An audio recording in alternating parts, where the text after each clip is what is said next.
Hey guys, Tim here, Big Dog Forge. Welcome back. Good to see you in the shop. So this time around, we're going to be working on the wrought iron that Roy Adams from Christ-Centered Ironworks sent to us.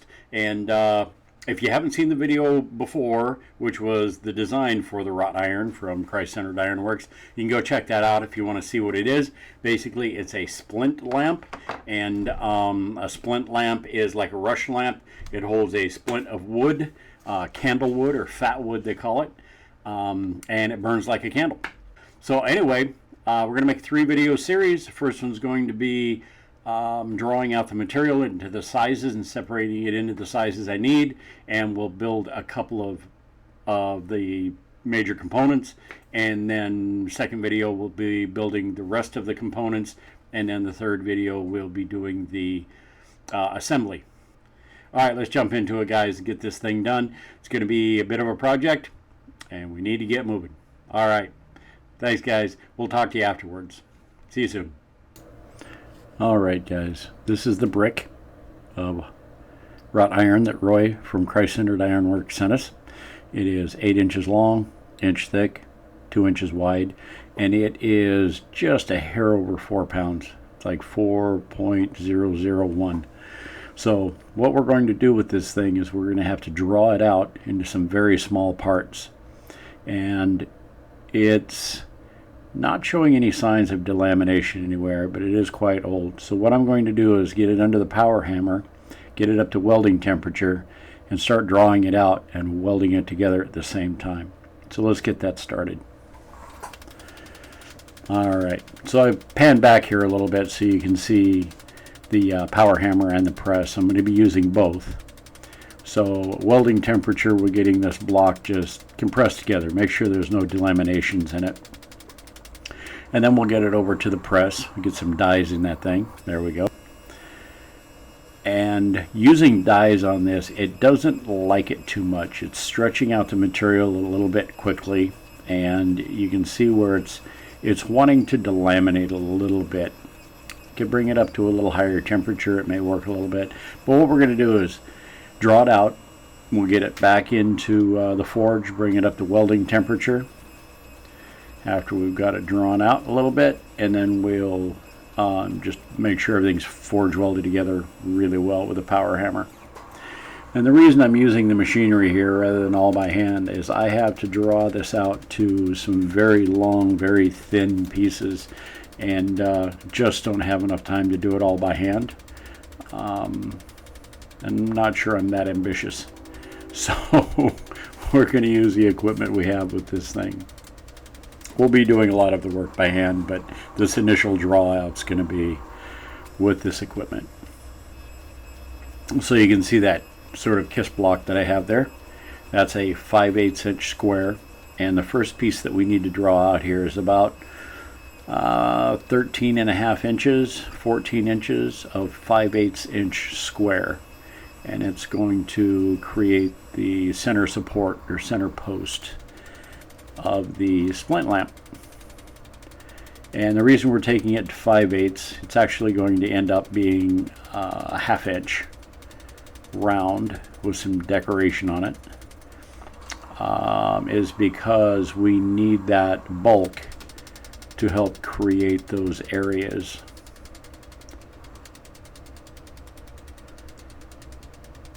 So once we work this down into our 1/2 inch piece with our shapes on it, we are going to have about a 2.5 or 3 inch piece left over at the bottom. There we go. Measure it against the drawing there, and we'll cut it off here. We damaged our cutoff tool a little bit. It's got some teeth on it now, but it wasn't too bad. This stuff cuts really easily. It works like Play-Doh. It's just super nice to work. You get the temperature right. But in this gas forge, it just loves to scale up really badly, and I'm losing a lot of volume. And we're going to end up with some rough forgings because of it. But that's okay. We want it to look antique anyway. So now what we're doing is we're going to draw out about 22, 23 inches of material from this at a 1/2 inch square. We're going to try to get a 12 or 13 inch piece and another 7 or 8 inch piece. And we have to minimize the length there because the gas forge is only so deep. I can get about a 12 inch piece in there. Alright, so there's our center post, or the piece we're going to use for that. This is a 1/2 inch square. It's about 13.5 inches. Then we have 8 inches of another 1/2 inch square. And then the big piece you see at the bottom is what we have left over. And we're hoping to get the stand out of that. Alright. So let's get to work on this centerpiece, which is going to be what everything else attaches to. Okay, so we have our little blacksmith's helper here, and we're going to isolate the end of this. And I actually did this twice. I did one end and didn't like the way it came out, so I did the other end. So later you'll see a little isolated area on the other end of the bar. Okay, we're going to isolate this because we're putting a ball end on the top, and we're going to draw the material down just below it. And we're going to bring that down to a 1/2 inch. And what we'll do is, once we've got that down to our 1/2 inch, about 3.5 inches down, we're going to isolate another section and put a ball in the center of this, just as some decoration. Now what I was going to do was forge it down, heat that area up, and upset it, but this material isn't like being pushed around too much like that, and I was afraid it would crack it, so I thought this was a better option. And there you go, we skipped a few heats there, but the top half has been forged down. And we used our spring swedge on the power hammer to accomplish this. Give us ourselves a nice round cross section, and we could get nice and close to that area where that ball is being created and make that nice and clean. And this material, when it is up to temperature, it moves super easily. It's really nice to work, but you can go too far with it. You can push it to the point where you can crack it pretty easily. And it's actually getting a little cold to be working at this point, but I really wanted to plenish it down a little bit and make it look a little smoother and nicer. So I was pushing my luck a little bit, but it seemed to work out okay. It wasn't too bad.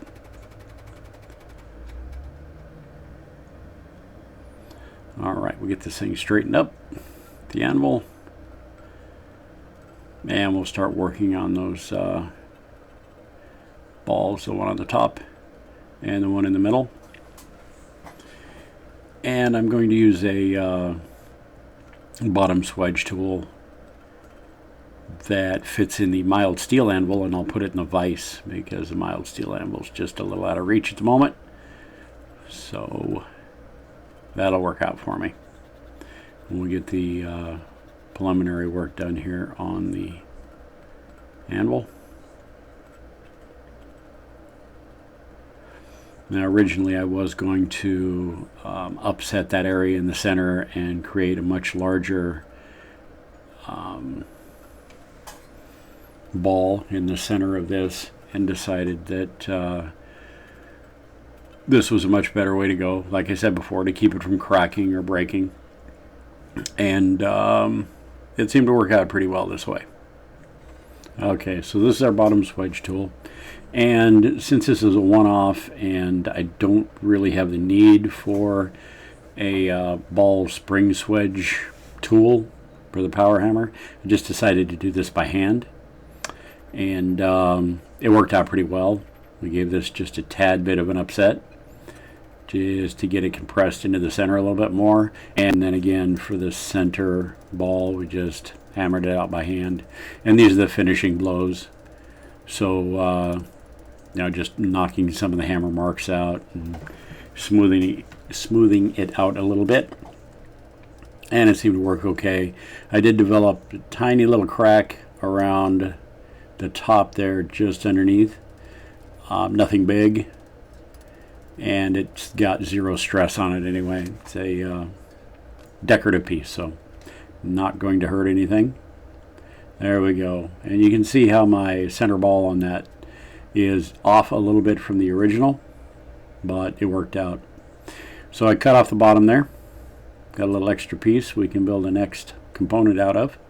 And we're going to put a little riveted area on the bottom of this.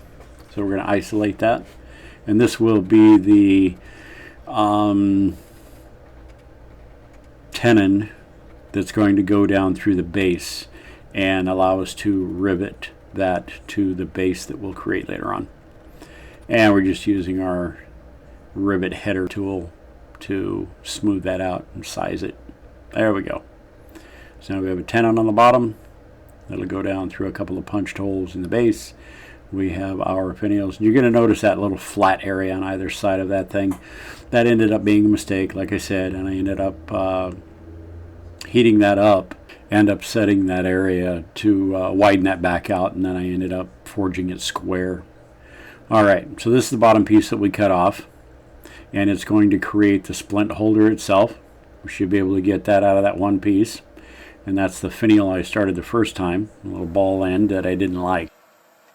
Okay, so we'll get this under the power hammer, and we need to create two flat tangs basically at 90 degrees to one another. One will wrap around a 1-inch mandrel to create the splint holder itself, and the other will be the arm that goes back to the center post and transitions into the scroll below it. And the power hammer with the flat dies on it seems to do this pretty well. Anytime I use any kind of a fullering die or anything, if this gets too cold, it starts acting funny. I'm afraid it's going to crack. So what I'm doing here with that flatter is a little bit dangerous, but it all seemed to come out okay. A little cleanup work to do here. A little kiss block to make sure that we're getting the right dimension. Now the 1/2-inch piece that I'm creating there will be tapered down here to create the scroll work that'll go alongside the center post of the lamp. And we'll finish this guy off by hand. Now we've taken this entire piece down to just under 1/2 inch. The center post is at a 1/2 inch, so it'll sit just shy of the full width, which is fine. It'll give it another facet. I think it'll look good. And then we're drawing out what will be the scroll, and towards the end that taper rounds. And the reason I'm doing that again is to stretch the material rather than leaving it the full 1/2 inch width and just scrolling it up. If I draw it out this way, I can save myself some material, and I think it'll give it a good look. And as I was forging this thing out,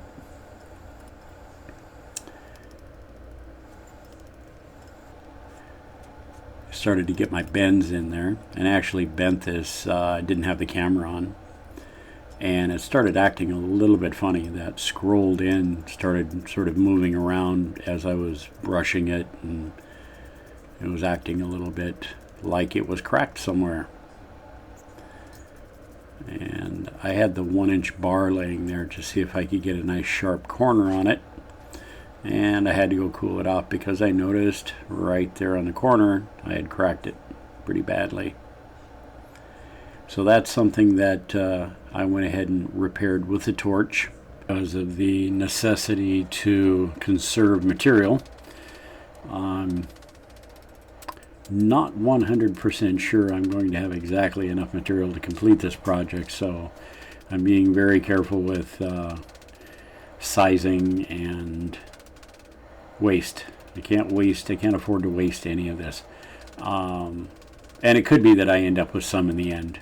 I may way overestimate this, I don't know. Alright guys, so as we're finishing up this splint holder, I think this is where we're going to finish this up for this evening, and we'll pick it up next time so you get to see There you go. There's a splint holder, little scroll work, and that little rivet right there. All right, guys, there you go. So that wrought iron really doesn't like the propane forge very much. I got to keep the heat in just the right area. I'm running it a little rich, which makes it run a little cooler. The wrought iron wants to be warmer, but if I run it hotter with more oxygen, it's scaling up really badly and I'm going to lose too much volume. So I've got a really narrow window of work time that I can do with this stuff. And you saw where I had a little problem. I had to do that repair on that bend with a torch. And I'm going to try to minimize that and not get any more of that going on. So I can't work it into too cold of an area unless it's just straight flat and I'm plenishing or something. So we'll see how this goes. It's definitely going to be a challenge. The other folks doing this are all using coal forges or solid fuel forges. So I'm kind of the odd guy out here with that, and we'll see how this goes. So, but I think we're going to lose a lot of weight and material just to scale. So we're going to have to see if we have enough to finish this project. Roy sent some of this out to John at Black Bear Forge, and he sent some out to David at Works with Nature. And they're both building things. I believe John's done with his. It was a dragon door knocker. Awesome project. He did an awesome job. I'm just getting to mine, and I haven't seen anything by David yet. So if you get a chance to check out those other channels, do so. Pretty cool stuff going on there with this wrought iron that Roy sent out. And I believe Roy's building 8-pound sledgehammer out of his. So, but he's got a playlist where you can see everybody's videos at his channel at Christ-Centered Ironworks. So you might want to check that out. All right, guys. Anyway, thanks for dropping by Big Dog Forge. Really appreciate it. If you like what you saw, hit the like button. If you haven't subscribed, you might think about that because subscribing is good. We're getting close to 25,000 subscribers, and it'd be awesome to have you as one. Leave a comment below and share the videos because sharing helps out the little channel and it moves us forward a little bit, and I appreciate it. All right, guys, I'm going to let you go this time. Thanks so much for dropping by. Take care of yourself and be safe. Bye now.